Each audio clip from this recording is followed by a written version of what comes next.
The trial of 6 men that have been charged with the murder of 18 people that were killed in Ngobozana in Lusikisiki in the Eastern Cape is expected to start today. The suspects are facing 19 murder cases, including a Kwabaka murder case, as well as being in possession of unlicensed firearms and ammunition.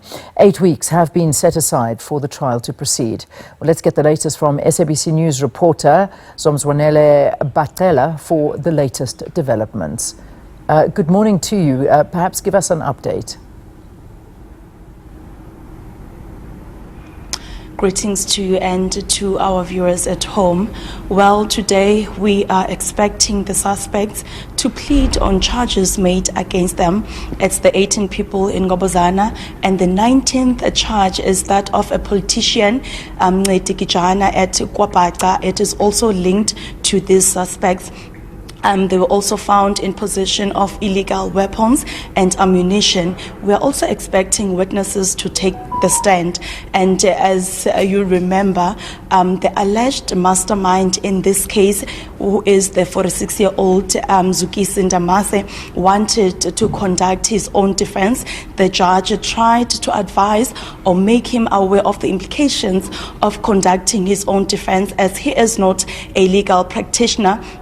But he was adamant that he wants to conduct his own defense, and he even told the court that when the trial starts, he will be ready to conduct his own defense. So we are also expecting to see him conducting his own defense during this trial. And you'll also remember that this case does not only affect families of the victims, but it also affected the whole people here in Lusikisiki who showed interest in when the court was proceeding. They came here, tried to come to court and listen to the proceedings, but because of the courtroom is small, they were not allowed to get in. Some had to stay outside the court premises, and that is one of the concerns that was raised by the residents here.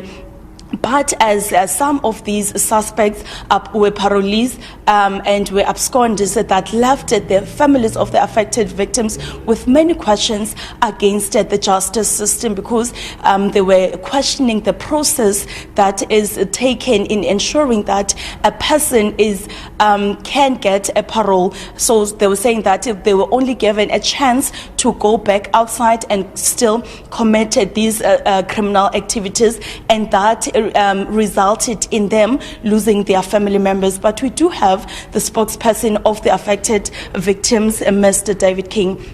Mr. King, welcome to the SABC. Previously, you've showed dissatisfaction on the justice system, questioning their processes, wanting them to be reviewed when giving a person a parole. You were also not satisfied with the way the alleged mastermind, who is Lusikisiki Mass in this case, the way he was conducting himself inside the court. What are your expectations during this trial? Yes, good morning to your viewers and good morning to yourself. There's a lot that we're expecting, because we're expecting to hear the reasons behind the killing, and we're expecting to hear as to who killed who, because seeing that so many people were killed, so we don't believe that it would have been one person that would have killed all those 18 people. So, and we are also expecting that justice be served to our people. And talking about the issue of parole, we are still adamant as families that, you know, this parole thing should be reviewed somewhere, somehow, because had those people not been granted parole, our relatives would still be alive. And I also question the issue of our prisons, because what tool do they use to see that this person is legible for parole, yet they are still able to go and commit such crimes? And I know this has been, maybe there are things that we are hearing in terms of the motives behind these killings. Are you kept on the loop by the police as families? Well, no. What the police have kept us on the loop on is when the case is going to be heard in court. But as far as to the details of the reasons as to why the crime was committed, we still haven't heard anything on that one. But hopefully, as the case unfolds, we will be able to hear as to what actually was the reason for them to do such a crime. And there is a issue of the courtroom that is small, and they have to be a selected number of family members to come inside the court. What are the other family members that are not allowed inside the court saying about that?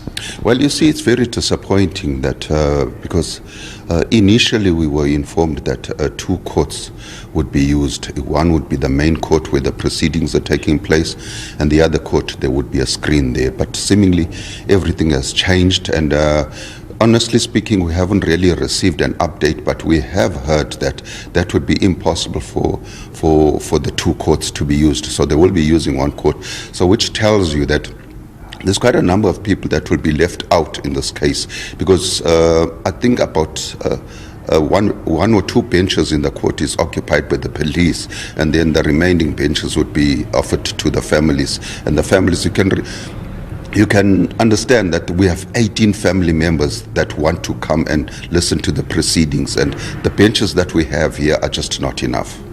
Thank you, Mr. King. Thank you.